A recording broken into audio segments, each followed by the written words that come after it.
Tiniyak ng water concessionaire na Maynilad na hindi magkakaroon ng water interruption sa kabila ng banta ng El Nino. Yan ang ulat ni J.M. Thompson.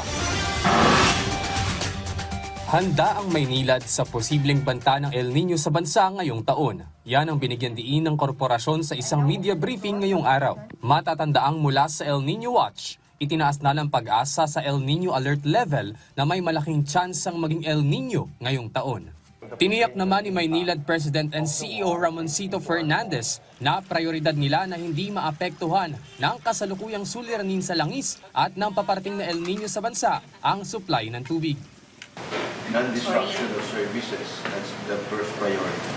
So our supply chain group have already engaged with our partner vendors and contractors to ensure continuity of supply, continuity of projects. So yun ang unang priority. Dagdag pa niya, dahil sa maaaring pagtaas ng demand ng tubig ngayong darating na El Nino, sinisiguro ng Maynilad na hindi mapuputol ang kanilang pagsusupply sa kanilang mga customers sa Metro Manila at kalapit probinsya. Hindi rin tumitigil ang Maynilad para pagtibayin ang kanilang mga inihahandang aksyon sa epekto ng El Nino.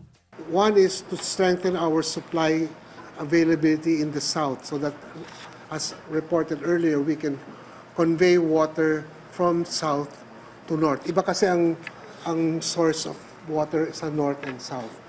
We also have our NRW recovery, which we are really banking on. Ayon naman sa financial highlight ngayong first quarter ng taon, tumaas ang kanilang revenue at patuloy ang kanilang pagpapaigting ng operasyon para sa tuloy-tuloy at sapat na supply ng tubig. Tiniyak ng Maynilad na walang taas singil sa tubig at patuloy nilang inaantabayanan ng kaguluhan sa Middle East at ang pabago-bagong panahon sa ating bansa. J.M. Thompson para sa Pambansang TV sa Bagong Pilipinas.